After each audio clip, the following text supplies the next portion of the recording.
हाँ तो प्यारी देखो, जब हम ससुराल आते हैं या हम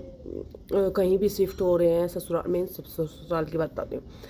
तो वहाँ क्या होता है, हम शुरू में बड़े फ्रस्ट्रेट होते हैं ना, सॉरी, शुरू में हम बड़े ओबीडियंट होने की कोशिश करते हैं, बड़ी संस्कारी बहू बनने की कोशिश करते हैं, सब कुछ अच्छा अच्छा करते हैं। फिर क्या होता है, हम चुप रहते हैं बिल्कुल। हमारे साथ कितना भी शोषण हो, मेंटली टॉर्चर किया जाए, हमारी कितनी बुराइयां की जाए, कितने हमारे लोगों से कांटेक्ट दूर किए जाए, लोगों के दिलों में हमारे लिए जहर भरा जाए, हमें बदनामियाँ दी जाएं, सब कुछ, तो हम चुप रहते हैं कि कभी तो सब ठीक हो जाएगा, कभी तो सब ठीक हो जाएगा।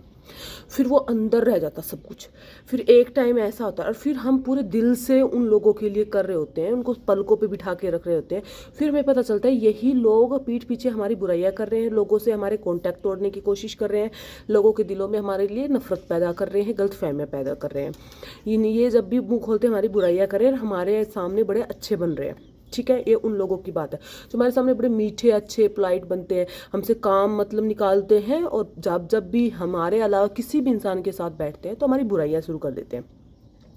फिर जब टाइम निकलता है, साल 2 साल, तो तुम्हें समझ में आने लग जाती, तुम्हें बातें समझ में आने लगती हैं, तुम चुप चुप चुप चुप दबती रहती हो। फिर वो स्ट्रेस बनता है, अंदर अंदर घुटन बनती है, नेगेटिव ओवर थिंकिंग की दिक्कत पड़ती है। तो एक दिन तुम ब्लास्ट होके फूटती हो। फिर लोग तमाशे देखते हैं, घर में भी तमाशे होते हैं, वो नीचे नीचे सारी चीज़ें करते हैं, तो तुम ब्लास्ट करती हो कि हो रही मैं, तुम्हें ना वो दुख होता है अंदर का, वो पीड़ा होती है कि यार मैंने तो इसके लिए इतना अच्छा अच्छा किया, इतना अच्छा किया, मैंने इसके बारे में सोचा नहीं था, ये इंसान मेरे बारे पीठ पीछे मेरे बारे में ऐसा सोचता है या मेरे बारे में ऐसे अफवाहें फैला रहा है। लॉट ऑफ केसेस में, लॉट ऑफ 95 केसेस में ये सिर्फ और सिर्फ जलन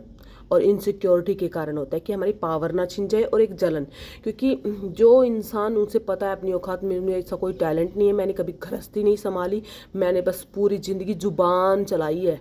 काम कर्म नहीं किए, मैंने सिर्फ जुबान का खाया है, जुबान से लोगों को भ्रमित करके अपना टाइम स्पेंड किया है। जब वहाँ तुम जैसी एक लेडी आ जाती है बिल्कुल स्ट्रॉन्ग, जिससे आते ही गृहस्थी लग गई है, जिसके माँ बाप ने सिखाया कि तेरा घर वही है, अब उसके लिए बेस्ट जो कर सकती है वो कर, तो ये लोग तुमसे खुंदक खाते हैं कि यार कहीं पावर ना छिन जाए। फर्स्ट सेकंड कुछ जलन होती है कि यार मैंने तो पूरी ज़िंदगी ऐसा कुछ किया नहीं है, तो आते ही 25 साल की, आते ही सबके दिलों पे राज करने लगी, सब कुछ संभालने लगी, इसको तो घर को संवारने लगी, ये सब जेलस मेन होती है, जेलसी और पावर छीनने की दिक्कत ससुराल में, तब तुम्हारे पीछे सब पड़ते हैं। ठीक है, और जितनी तुम स्ट्रॉन्ग होगी, जितनी तुम्हारी समझ होगी, जितनी तुम समझदारी से अपनी गृहस्थी चलाने की कोशिश करोगी, उतने तुम्हारे दुश्मन बनेंगे। जितनी तुम लिच्चड़ पाओगी, काम किया नहीं, ढंग का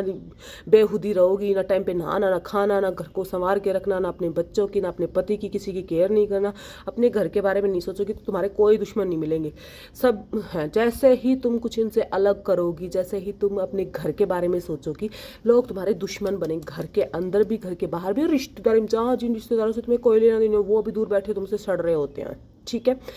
ड्यू टू जेलसी। ठीक है,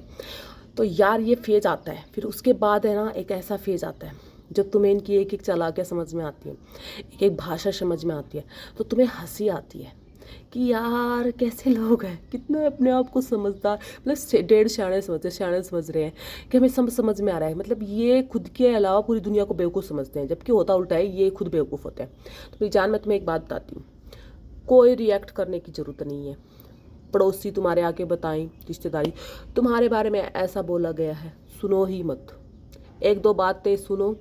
तुम्हें उससे ये आइडिया लगाना है कि ये मन गढ़ंत बातें फैलाई गई थी या सच में हमारे घर में कुछ ऐसा हुआ था। अगर सच में घर में हुआ था तो भी घर की बात घर में रहनी चाहिए, हमें दूसरों को नहीं बतानी होती है, ना रिश्तेदारी में, ना आस पड़ोस में, सब होते हैं स्वादु। सेकंड थिंग, और अगर मन से बात बनाई गई है तो तुम्हें समझ में आ रहा है कि तुम्हें बदनाम करने की कोशिश की गई है, तुम्हें नीचा दिखाने की कोशिश की है, तो भी तुम्हें फ़र्क नहीं पड़ना चाहिए। बस तुम एक दो बात सुनो, उनसे तुम आइडिया लगाओ और उसी इंसान को वहीं चुप कर दो कि ठीक है यार उसने बता दिया, बोल दिया, तुम्हें यकीन करना करो मत करो। तुम्हें कहीं भी स्पष्टीकरण नहीं देना है, जितना तुम स्पष्टीकरण दोगी, जितने अपने आप को बताओगी मैंने ये नहीं किया वो नहीं किया, लोग तुम्हारे, वो घर वाला जो तुम्हारी बदनामियाँ कर रहा है, वो उतने मौके ढूंढेगा कि हाँ ये तो हर्ट हो रही है, हाँ इसको और लोग ना, किसी को नहीं पड़ी है, किसी को नहीं पड़ी है कि तुम क्या करती हो क्या नहीं करती हो। एक टाइम के बाद लोग भी बोर हो जाते हैं कि ये जब भी बोलती है तो सिर्फ गंदी आगती है। लोग फिर एक टाइम के बाद ना